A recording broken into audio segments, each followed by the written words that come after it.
Hey guys, welcome back to my channel अर्थशास्त्र की नगरी। सो गाइस, इससे प्रीवियस वीडियो में हम जो है अल्पकालीन लागतों के बारे में डिस्कशन कर चुके हैं, जिसमें मैंने आपको जो है 7 तरीके की अल्पकालीन लागतों के बारे में बताया था।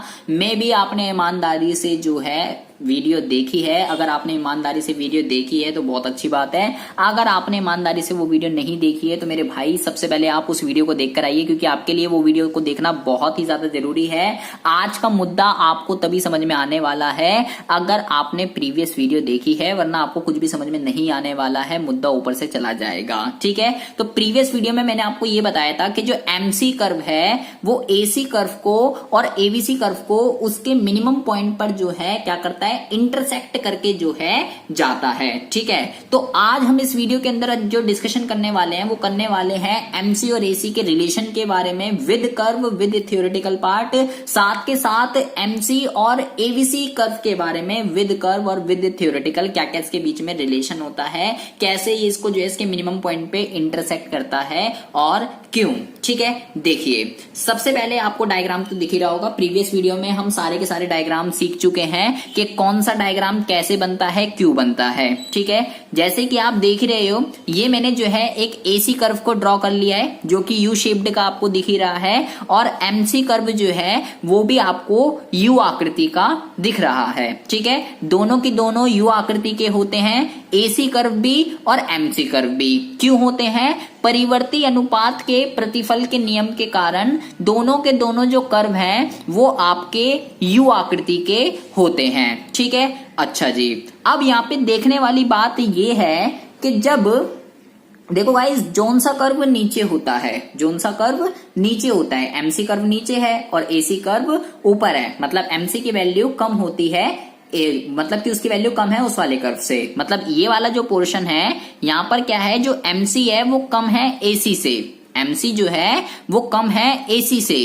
तो एसी क्या हो रहा है, एसी आपका जो है घट रहा है। मतलब कि पहला रिलेशन आप क्या कह सकते हो, पहला रिलेशन आप ये कह सकते हो कि जब आपका एमसी जो है वो एसी से कम होता है तो एसी क्या होता है, एसी जो है वो गिरता है। ठीक है, जैसे अब ये वाला पोर्शन देखो, यहाँ पे एमसी कर्व ऊपर है, एसी कर्व नीचे है, तो यहाँ पर क्या हो रहा है, जब इसका मतलब जो कर्व ऊपर होता है उसकी वैल्यू ज्यादा है। ठीक है, मतलब जब एमसी जो है वो बड़ा है एसी से तो एसी क्या हो रहा है, तो एसी बढ़ रहा है। ठीक है, और जिस पॉइंट पर एमसी और एसी दोनों बराबर हैं, इंटरसेक्ट कर रहे हैं, इंटरसेक्ट करने का क्या मतलब है, इंटरसेक्ट करने का मतलब है कि दोनों इस पॉइंट पर क्या है, एमसी और एसी दोनों आपस में क्या है, दोनों आपस में जो है बराबर हैं। ठीक है, तो बराबर होने का क्या मतलब है कि जो ये एसी है ये क्या है, इस पॉइंट पे, ये इस पॉइंट पे जो है मिनिमम है, बिल्कुल न्यूनतम है, क्योंकि इसके बाद क्या हो रहा है, इसके बाद ये जो है बढ़ रहा है। ठीक है, तो 3 रिलेशन इसके बीच में आते हैं। क्या क्या है 3 रिलेशन, देखिए पहला रिलेशन क्या आया कि जब एमसी एसी से कम होता है, जब एमसी एसी से कम होता है तो एसी घटता है, जैसे मैंने आपको अभी ऊपर बताया।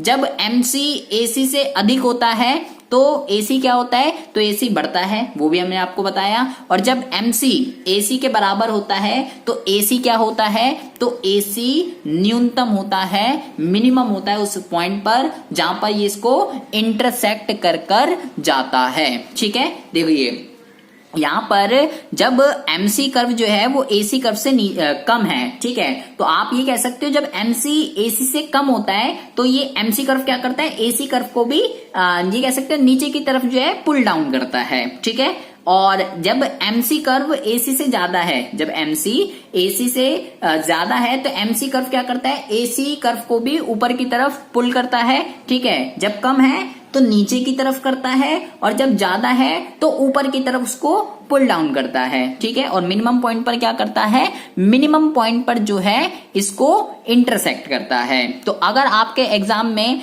एमसी और एसी के बीच में जो है रिलेशन आ जाए तो ये कर्व बना सकते हो आप। ठीक है, साथ के साथ ये 3 तरीके के रिलेशन आप इसके अंदर लिख सकते हो। ठीक है, लेकिन अगर हम बात करें एमसी और एबीसी की, बिल्कुल सेम ऐसे ही इसके बीच में भी रिलेशन होता है। ठीक है, दो ये भी कर्व जो है यू शेप्ड का बनता है और एमसी कर्व जो है इसको क्या करेगा, मिनिमम पॉइंट पर जो है कट करके जाएगा। देखिए ये हम बात कर रहे हैं एवीसी की, तो देखिए ये वाला कर्व नीचे है, एमसी जो है वो कम है एवीसी से, तो क्या कर रहा है ये इसको, तो ये इसको जो है पुल डाउन कर रहा है और ये क्या कर रहा है इसको डिक्रीज कर रहा है, इसको भी नीचे की तरफ खींच रहा है। लेकिन इस वाले पोर्शन पर जब एमसी ज्यादा है एवीसी से, तो ये इसको क्या कर रहा है, तो ये इसको ऊपर की तरफ जो है पुल डाउन कर रहा है। एवीसी क्या हो रहा है, एवीसी बढ़ रहा है, और जहां पर ये इसको कट करके जा रहा है, जहां पर ये दोनों बराबर हैं, वहां पर क्या हो रहा है, वहां पर एमसी और एवीसी दोनों ही आपस में क्या है, दोनों ही आपस में बराबर हैं। ठीक है, तो इसके साथ अगर आपका रिलेशन आ जाता है तो आप ये लिख सकते हो कि भैया जब एमसी एवीसी से कम होता है, जब एमसी एवीसी से कम होता है तो एवीसी घटता है। ठीक है, जब एमसी एवीसी से अधिक होता है तो एवीसी बढ़ता है, और जब एमसी एवीसी के बराबर होता है तो एवीसी न्यूनतम होता है। ठीक है, जैसे कि दोनों रिलेशन तो बिल्कुल सेम ही है। ठीक है, क्योंकि दोनों ही यू आकृति के होते हैं, सेम ही कॉन्सेप्ट है। ठीक है, दोनों का, और फिगर भी आपको मोस्टली सेम ही दिखेगी। ठीक है, तो अगर दोनों की एक साथ तो आएगी नहीं, अलग अलग ही आती है, एमसी और एसी के साथ आ सकती है या एमसी और एवीसी के आ सकती है, किसी की भी आ जाए, आपको ये फिगर आपको ड्रॉ करके आ जानी है। ठीक है जी, अच्छा जी। सो गाइज, इसमें आपको कोई भी डाउट हो, कोई भी इश्यू हो, आप मेरे को कमेंट बॉक्स में कमेंट कर पूछ सकते हैं। ये दोनों के दोनों टॉपिक एग्जाम के पॉइंट ऑफ व्यू से बहुत ही ज्यादा इंपॉर्टेंट है, इसलिए मैंने इस पे जो है आपको सेपरेट वीडियो बनाकर दिया ताकि आपको जो है अच्छे से समझ में आ जाए इसके बीच में क्या रिलेशन होता है, कैसे इसका कर्व बनता है। मिलते हैं आपसे नेक्स्ट वीडियो में ऐसी इंटरेस्टिंग टॉपिक के साथ, तब तक के लिए have a good day, bye bye, take care.